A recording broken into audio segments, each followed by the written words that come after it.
Sooner Nation, welcome back to the Sooner Surge. And portal season is amongst us. And it's been a wild ride for the first, I don't know, what are we, 12, 14 hours into the portal. And so a lot of names to talk about already for the Sooners. Before we get started with this video, make sure you hit the subscribe button, join the Sooner Surge. A lot of new subscribers. We really appreciate that. So, guys, I'm just going to list the guys that have entered today. And then we can kind of talk about them, about any surprise or anything. So Dillon Gabriel, Reggie Grimes, Nate Anderson, Savion Byrd, Key Lawrence, Marcus Major, Daylan Smothers. Those are what the ones that have entered the portal for the Sooners. So just off those names, guys, anybody you want to talk about or surprising you there? Well, I mean, to start off, I'm not shocked by any of them. I am surprised maybe a little bit by a couple, but I'm not shocked by any of them. Marcus Major surprises me a little in the fact that he's already stuck through so many things at the university. Seems like he's a great locker room guy. So I was a little shocked, but honestly, what I think, and this is again my opinion on the deal, is I think he saw how valuable and how much he still has left in the tank, honestly. And so I might as well, if I'm him, go try to see what I can do at another university, because I mean, he can see the writing on the wall with Tatum coming in, with Salchuk's second half production, with Javonte Barnes, who's possibly going to be back and look good. You just don't know. I think he realized, yeah, and then Hicks. I think he realized, look, I did some things this year, maybe even surprised himself after the injuries. And it sucks having those injuries, but he's the one guy I would say that I was a little bit surprised by. Yeah, I couldn't have said it better myself, Jerem. Like you said, I mean, he was at OU, the COVID year, did well. Then injuries started to happen in that 2020 season, and then just kind of kept getting pushed under the depth chart. This year, he finally got that opportunity, really started to shine, and then the injuries came back again. I think it was a shoulder injury that really sidelined him for the rest of the season. So he's a good enough back to be starting at a lot of schools. So it'll be interesting to see where he goes. It's just the running back room right now at OU, it's very full. So for Marcus Major to realize that, it's a smart decision to go elsewhere for his final season. Yeah, I'm kind of opposite of y'all with Major. I kind of expected this one. I mean, to me, it's a guy that's been so injury prone. I look at it as a lot of guys, it's like, okay, change of scenery may help with that. I mean, he's just been snake bit on injuries, and let's just go somewhere else and see what happens.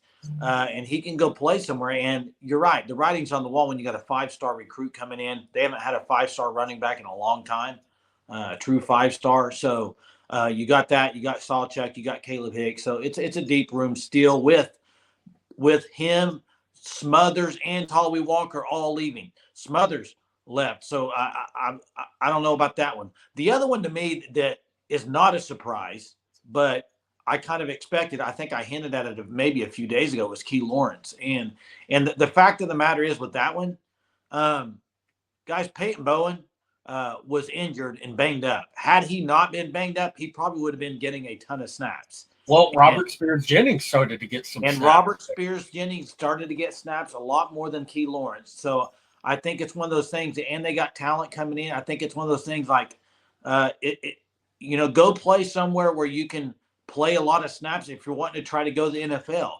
And that's what this is.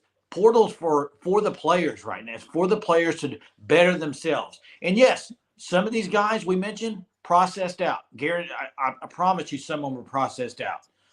And that's just the way it goes these days in the portal. Yeah, Key Lawrence is someone who, to me, you can remember and go back to plays where just awestruck by some things that he does in the physical side of the game. But the one word that describes Key Lawrence that far is the reason he's going, because you just can't have this, is the inconsistency for a guy his age. He's a veteran. He's been around the game a lot.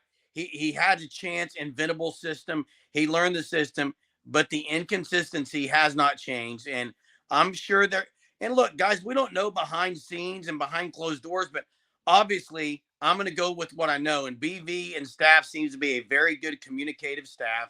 These are conversations that were had with the players. They knew. So, of course, Jay, yeah, they're going to better themselves because I think the writing is on the wall on the future of OU. Yeah, Key Lawrence. I mean, he was at OU for 3 years, was at Tennessee for 1 year before that, and still has another year. At that point, you got to figure it out. You have to, and OU is just not the place for it. He was, like you said, inconsistent. I know one of his highlight plays this year, I was upset watching it as it unfolded because it's like, what is he doing? Then he made a massive play, the peanut punch against SMU, I believe it was. It's just he would do that at times, and then other times it was the same mental mistakes that you saw last year. That's understandable in your first year of a system, but as a veteran in year 2 of BV's system, you have to be able to correct those mistakes. And like Jay mentioned, the guys coming in behind him, Robert Spears Jennings is a junior, and next year he might not even start. Like, that safety room is very loaded. You have Billy Bowman. Will he return or not? We'll find out within the next month with him. Yeah, Peyton Bowen, who played like a 5-star the entire time he played, even while injured. He had a nagging lower leg injury, ankle or foot, for seemed like half of the season. And he blocked 2 punts, made the interceptions, all of that. So, yeah, you have Jaden Hardy as well. So there's just so many guys in that safety room that I guess the writing was on the wall. Yeah, and Reggie Powers as well coming in. And yeah. Boganowski. I mean, there's guys. And Eric McCarty, he had a torn ACL recovering from last year in the playoffs. So yeah, and so I know we didn't touch on Gabriel yet, and because we did a video earlier about Gabriel, but we can touch on. I know if Hunter wants to say something about that. One other guy I'll mention, Savion Byrd, is a guy that I think I could see Savion Byrd going to another university and dominating. Yeah, I really could. I think he's that talented. He has everything. Everything. He needs to get to a spot where him and the coaching staff get together and he can really do the best he can. Because I think if his best is out there, I think he's an NFL player, and that's what he needs to do for himself. Go somewhere where you can go to the NFL. We saw him last year against that Florida State defense. He was dominant on the line. Yeah, if you're gonna go by which one hurts the most, it may be Savion Byrd. Because now I know they've got some guys, but obviously there was an issue there because he didn't play even when he looked dominant at times. There was something as far as personality match, didn't get along, just something. And I'm not going to sit here and try to figure out what it is. The fact of the matter is his talent is off the charts and is a guy who can play on Sundays. Best of luck. It just wasn't going to work out at the University of Oklahoma. Yeah, I'm honestly not shocked by this one at all. I kind of expected him to go elsewhere because he started the year and then kind of got pulled because of some issues.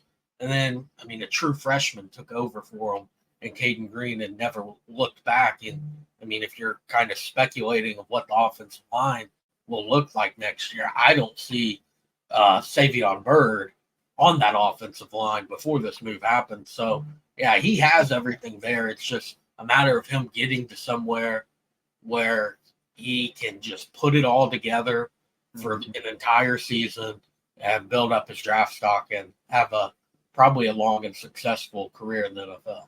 Yeah, and before we close, Hunter, do you have anything to say about Dillon Gabriel? Me and Jeremy kind of said our things earlier, unless Jeremy wants to say anything else. I mean, it's a good move for Dillon Gabriel. Matt Rule said it. I mean, publicly, $1.5 million to $2 million is what that transfer portal quarterback gets. So, yeah, go get that money. I know Oregon's the name being thrown out there a lot. They're going to need a quarterback next year. They're going to the Big Ten. They have Dan Lanning. Bo Nix has really done well over there. So I would like to see Dillon Gabriel wearing the green for the Ducks. Yeah, I mean, to me, it's the most sense. Unless he's going to go to Hawaii. But to me, Oregon's the most sense because Bo Nix came from an SEC team in which he was a running quarterback son. I mean, there's a lot of similarities to Nix and Gabriel. And like Jay's mentioned, it was kind of his childhood favorite team, and it's on the West Coast. And best of luck to Dillon Gabriel. Again, I'm going to say what I said earlier. The communication between the staff and players it has been demonstrated that this was in the works prior, because they even talked about timing of things. So it'll be interesting, Jay. What else happens tonight? Well, there will be more. There will be more probably before we go live tonight, because this portal is nonstop, and it's going to be kind of you're just got to stay up to date, because there might be another one while we're recording this video. I don't know. Hey, all I'm going to say is, for Sooner fans, at least it's not hitting OU as bad as it's hitting Ohio State right now. Wow. Yeah, that's a mass exodus there. They have about like 10 4-star or higher players hitting the portal. So that's right. So there you have it, Sooner fans. There's your up-to-date portal update and portal news. And we're going to be doing these videos quite a bit as the portal's open and people are entering. So stay up to date. Make sure you hit the button to subscribe. Turn on the notifications, so every time we go live or we do a video, you get notified of it, and we'll keep you updated.